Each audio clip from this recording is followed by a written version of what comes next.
Здравствуйте, мои дорогие друзья, подписчики и гости моего канала. Сегодня я хочу осветить такую тему по просьбам моих близких, знакомых и друзей, как жизнь во Франции, плюсы и минусы. Я набросала себе несколько вопросов, которые в основном интересуют людей, желающих возможно, приехать во Францию, либо же приехать на постоянное место жительства. И сегодня я эти вопросы буду освещать. Первый и главный, я думаю, вопрос – это язык и отношение французов к иммигрантам, к иностранцам. Скажу на собственном примере. Я в школе изучала французский язык, но когда я приехала сюда, непосредственно во Францию, я поняла, что я французский язык вообще не знаю. То есть это язык довольно сложный, нахрапом, так сказать, его не возьмешь. И нужно определенное количество времени для того, чтобы язык изучить и усвоить. Французский язык намного сложнее английского, поэтому, как говорится, дорогу осилит идущий. Французы относятся к иностранцам по-разному. Они в основном очень приветливые, дружелюбные. Они, если посмотреть в повседневной жизни, они улыбаются. Однако для тех, кто не учит французский язык, не принимает их правила, они относятся довольно холодно. Поэтому в первую очередь, прежде чем приехать, конечно, выучите язык. Это само собой разумеется. И следующий мой вопрос – это транспорт. Французы, вы знаете, заботятся о своей безопасности, поэтому автобусы, поезда, у них очень все продумано, очень удобно и комфортабельно. Если, например, едешь куда-нибудь в путешествие, 2-3 часа дороги абсолютно не ощущается. В поезда тоже все прекрасно продумано. До какой-то станции ты подъезжаешь и там сразу пересаживаешься на другой транспорт. Также очень хорошо на вокзалах, прекрасно, нигде никакого не столпотворения, автобусы не переполнены, поезда не переполнены. Там специально есть автоматы на вокзалах. Ты приходишь, покупаешь себе билет, садишься в поезд, нет мест без мест, так сказать, потому что всем, в общем-то, места достаточно для всех. Поезда просто ходят очень часто, через каждый час. Но единственное, может быть, неудобство, это в том, что бывают забастовки. И из-за забастовок отменяются поезда. Это такое во Франции есть и очень часто. Также я бы еще, например, о метро сказала в Париже. Метро в Париже тоже вагоны переполнены бывают, и некоторые станции не очень на них чисто, так сказать. А все остальное просто прекрасно. И транспортом во Франции я, например, очень довольна. Что касается продуктов и цен, то здесь есть некоторые отличия от стран Европы. Франция специализируется на животноводстве, поэтому все, что касается мясных продуктов, молока, молочных продуктов, с этим все прекрасно, благополучно. Например, литр молока во Франции стоит 1 евро. Это очень даже недорого. Мясо, за килограмм мяса 4 до 10 евро килограмм мяса. Тоже неплохо. Ну а овощи и фрукты здесь с этим не очень хорошо. Ну вот фрукты экзотические, да, здесь довольно много. Такое как ананасы, бананы, там киви, авокадо. Это да. Что же касается тех фруктов, к которым мы привыкли, да, здесь вы, например, не найдете вишен, черешин, это тоже редко. Вы здесь не найдете большого количества малины, смородины. Если это и продается, то это развешено по 200, по 250 граммов. Овощи тоже, я вам скажу, что довольно стоят дорого. Ну, например, взять капусту. Капуста стоит 4 евро. Представьте себе, один огурец стоит 1 евро. Помидоры даже в сезон, некоторые сорта помидоров 4 евро. Ну вот овощи, так как они привозные, они во Франции, я вижу, что здесь не выращиваются, поэтому, соответственно, и цены. Но зато здесь недорогое вино.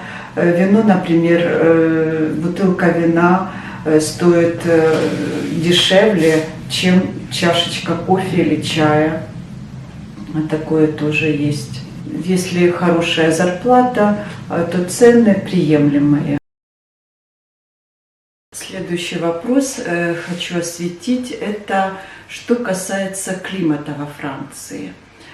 Климат во Франции довольно теплый, многие интересуются.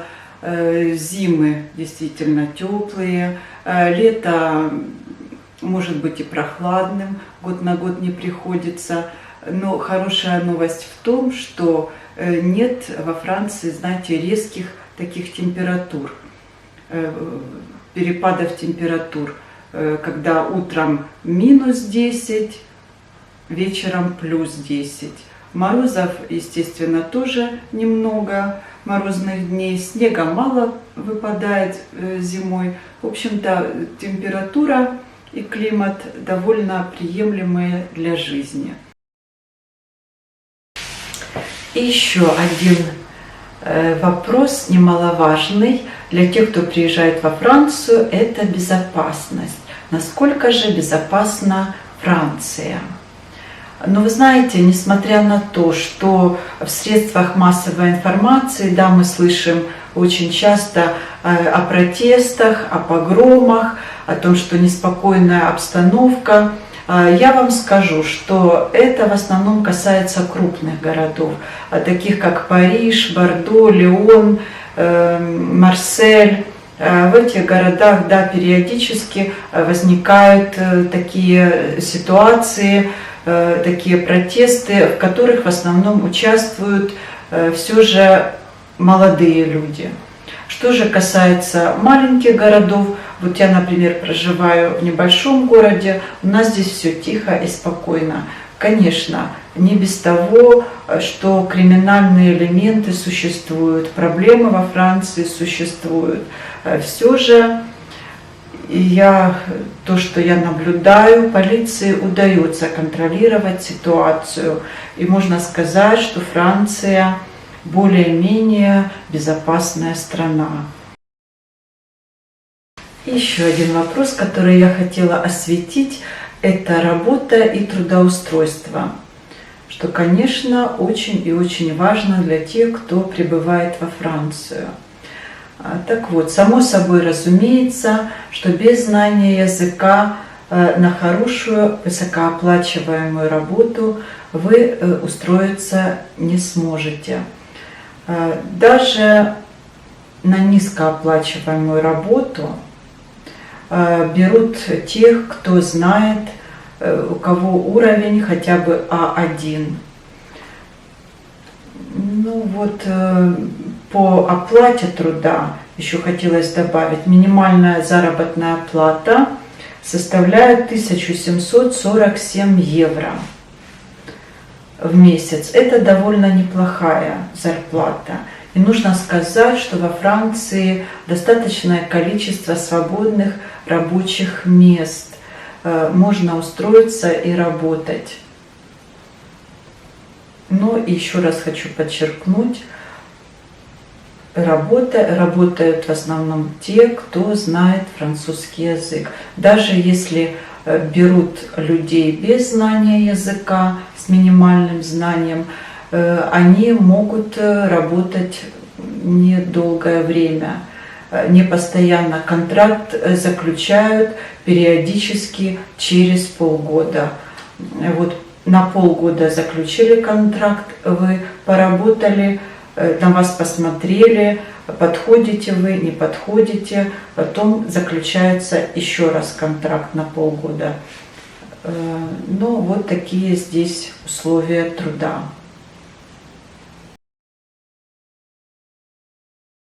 Важный аспект для тех, кто приехал во Францию, это медицина. Нужно сказать, что во Франции страховая медицина и уже давно. Страховой медициной покрыто 89% населения. Те, кто работает, должны перечислять на медицинскую страховку 20% от своей зарплаты. Однако из этих 20% 5% дополнительно перечисляет государство. Если же возник страховой случай, то есть человек заболевает, то страховка может не покрыть все 100%. Она может покрыть 70%, 75% в зависимости от сложности заболевания. Но хорошая новость в том, что для тех, кто не имеет работы, для малоимущих, государство покрывает все 100% медицинских расходов. И это, в принципе, очень неплохо. Что еще я успела обратить внимание в плане медицины? Вы знаете, что касается того спасения, что касается того, чтобы спасти человека, да, здесь предпринимается все возможное и невозможное. Если какой-то критический случай, то человека спасают 100%. Что касается профилактики, то здесь не все так хорошо и однозначно. Ну, бывали случаи у моих знакомых, да, например, человек заболевал простудными заболеваниями, и ему просто рекомендовали: попейте аспиринчику, организм сам справится. Также здесь недостаточно медперсонала, очень многое зависит от того, какой у вас врач, насколько он хороший специалист. Узкопрофильных специалистов тоже недостаточно. Поэтому иногда бывает, что какому-то врачу записываются за полгода. Ну, что для нас это, конечно, удивительно. Ждать приема целых полгода, представьте себе. Что еще хотела добавить к этому? Французы очень внимательно относятся к тому, чтобы укреплять здоровье. Пожалуйста, кто хочет заниматься своим здоровьем, укреплять свое здоровье, все для этого есть. Также, что я увидела во Франции, это то, что детей здесь закаляют, стараются укреплять иммунитет, их никто не кутает, они легко одеты, молодежь ходит в шортах, пожалуйста, среди зимы можно увидеть. То есть все для того, чтобы человек был здоров изначально. Что можно пожелать? Будьте здоровы, укрепляйте свое здоровье, повышайте свой иммунитет и не хворайте. И, конечно же, хочу подытожить весь мой сегодняшний рассказ. Нужно сказать, что Франция – это очень приятная страна для проживания. Об этом говорит вот и статистика, я вам зачитаю некоторые факты. В рейтинге стран с наиболее развитой экономикой Франция занимает 6-е место после Великобритании. Также она входит в 5 самых богатых стран по уровню ВВП. Однако по уровню жизни, к сожалению, Франция занимает всего лишь 19-е место. Первые места занимают скандинавские страны. Что мне лично нравится во Франции, что я успела увидеть и оценить, это, конечно же, прекрасная природа, культура, масса таких интересных зданий, красивых, старинных, музеев. Также очень нравится то, что во Франции чисто, кругом порядок. Это тоже очень приятно. Также французы помогают малоимущим, продукты питания дают тем, кто в этом нуждается. Хочу еще предложить тем, кто проживает во Франции, вы можете дополнить мой рассказ и написать комментарий. Может быть, где-то что-то я упустила, может быть, что-то я не дорассказала. Так что дополните меня, пожалуйста. Я буду заканчивать свое видео. С вами была Светлана. До новых встреч на моем канале.